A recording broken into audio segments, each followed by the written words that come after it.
From the 7th District, Representative Engel. Thank you, Madam Speaker. I am a small housing provider myself with about a dozen affordable rental units.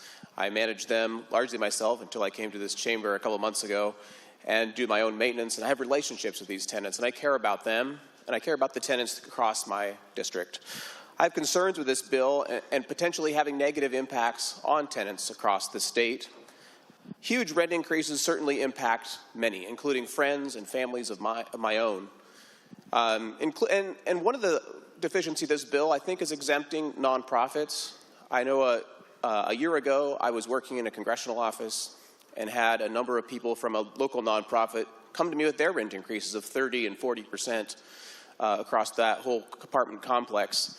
And so that is a devastating thing, and somehow helping those tenants is important. I just have a concern that this bill will have potentially negative consequences for them in the long run.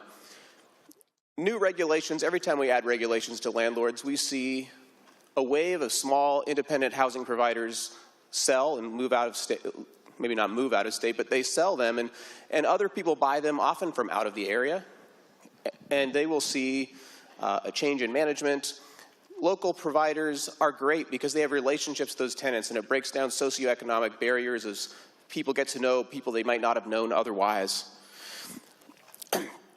One of the biggest concerns I have with this legislation is the fact that it doesn't have a different rate for under-market units.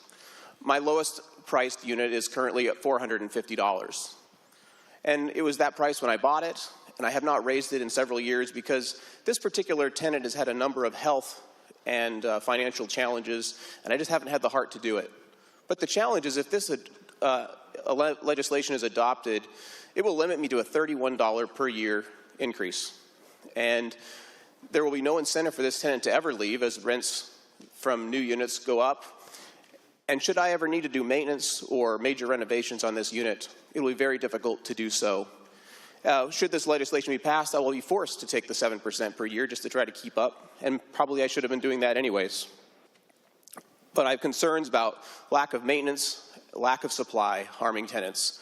And for that reason, I would encourage you to join me to vote no to protect small landlords and tenants alike.